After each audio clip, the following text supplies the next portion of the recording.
ప్రధానమంత్రి విదేశీ పర్యటనలో ఉన్నారు. ఆయన ఉక్రెయిన్ వెళ్ళారు. ఆయన ఉక్రెయిన్ అధ్యక్షుడు జెలెన్స్కీతో భేటీ అయ్యారు.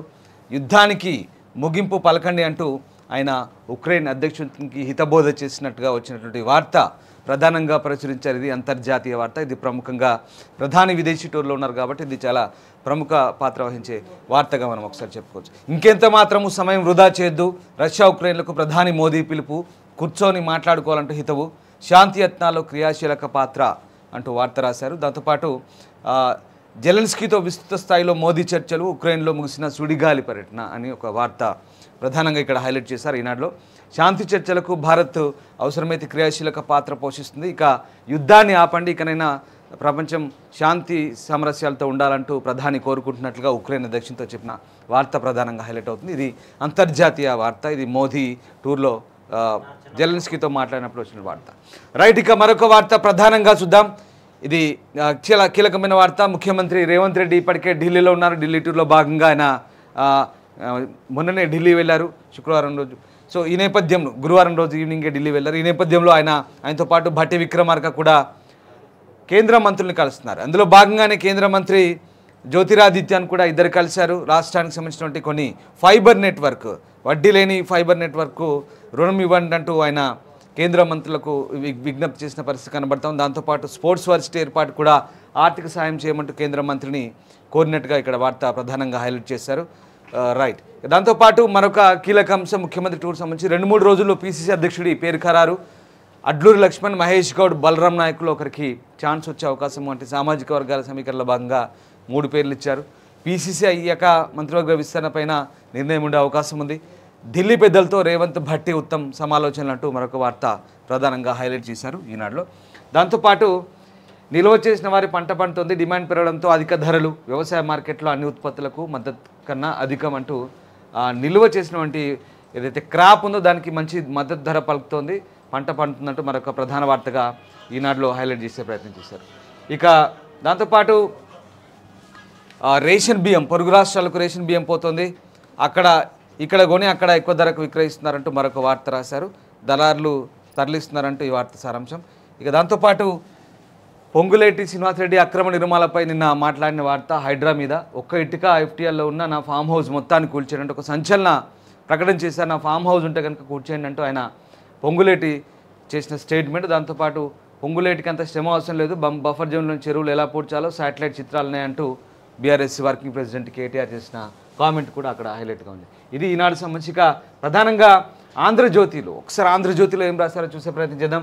ఆంధ్రజ్యోతిలో కూడా ప్రధానంగా ముఖ్యమంత్రి ఢిల్లీ టూర్ని హైలైట్ చేశారు. ఇక్కడ కూడా ఫైబర్ నెట్, ఇంటింటికి ఇంటర్నెట్ 300 రూపాయలకి ఇచ్చే విధంగా ప్రణాళికలు రూపొందించినట్టుగా ఇక్కడ వార్త సారాంశం. కేంద్ర మంత్రి జ్యోతిరాదిత్య సింధియాతో ముఖ్యమంత్రి, ఉప ముఖ్యమంత్రి కలిసిన వార్త బ్యానర్ ఐటమ్గా తీసుకున్నారు. దాంతోపాటు మరొక వార్త, ఇక్కడ మళ్ళీ మోదీ టూర్, ఇంటర్నేషనల్ టూర్ సంబంధించిన మరొక వార్త రాశారు. ఇక మరొక వార్తగా సుందిళ్ల నిర్మాణాన్ని పరిశీలించలేదు, కాళేశ్వరం సిఈ ఇచ్చిన సమాచారం ఆధారంగానే డిజైన్లు, ఎన్ఐటి నివేదికతో షీట్ ఫైల్స్ బదులు సీకెంట్ ఫైల్స్ వినియోగం, కాళేశ్వరం కమిషన్ తెలిపిన మాజీ ఎస్సీ అబ్దుల్ ఫజల్ మాజీ ఎస్సీ, ఆయన సెంట్రల్ డిజైన్స్ ఆర్గనైజేషన్ సంబంధించినటువంటి ఎస్సీ, కాళేశ్వరం క్రాస్ ఎగ్జామినేషన్లో భాగంగా జరుగుతున్న విచారణలో ఆయన చెప్పినటువంటి మరొక స్టేట్మెంటు దీంట్లో జ్యోతిలో హైలైట్ చేశారు. రైట్, ఇది ఆంధ్రజ్యోతి సంబంధించి. ఇక ఒకసారి వెలుగు చూద్దాం. వెలుగు పేపర్ సంబంధించి వాళ్ళ ఎలాంటి వార్త ఇచ్చారో, ముఖ్యంగా ప్రొఫెసర్ సాయిబాబా 10 ఏళ్ళు జైల్లో నరకం చూసా అంటూ సాయిబాబా సంబంధించిన వార్త ఇక్కడ మనకు కనబడతా ఉంది. ఒక్కసారి మనం ఇది డైరెక్ట్ పేజీ 4లోకి వెళ్ళిపోయాం కాబట్టి అదొక వార్త. దాంతోపాటు ఇక్కడ కూడా మళ్ళీ పొంగులేటి శ్రీనివాసరెడ్డి ఆయన తన ఫామ్ హౌస్ కూల్చివేయమంటూ చెప్పిన వార్త ఒకటి ప్రధానంగా హైలైట్ చేశారు. ఇది మెయిన్ ఎడిషన్. ఇక్కడ కూడా మళ్ళీ సీఎం ఢిల్లీ టూర్ను హైలైట్ చేశారు. దాంతోపాటు బీసీకే పిసిసి అధ్యక్ష పదవి చాలా ప్రధానంగా వార్త ప్రచురించారు.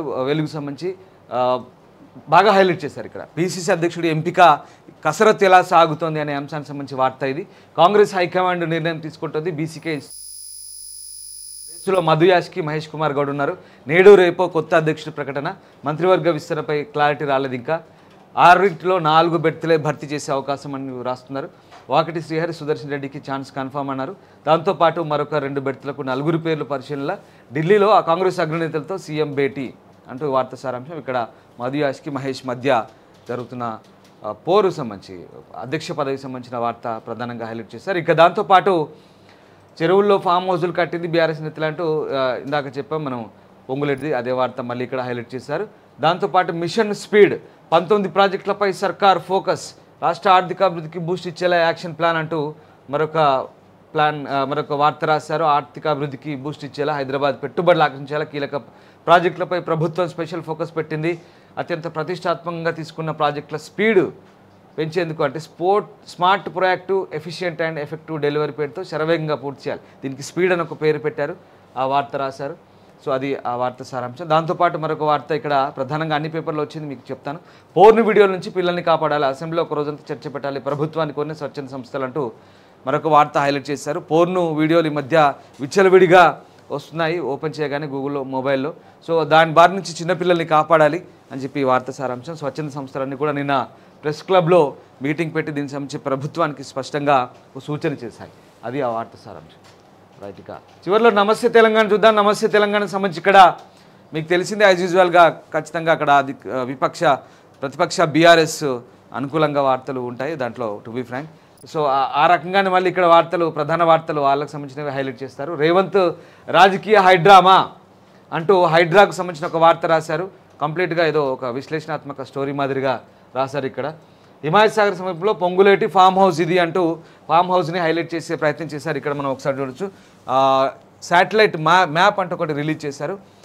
పొంగులేటి ఫామ్ హౌస్ హిమాయత్ సాగర్ సమీపంలో ఈ ఫామ్ హౌస్ అంటూ ఈ వార్త సారాంశం. పక్కన హిమాయత్ సాగర్ చెరువు ఉంది అక్కడే.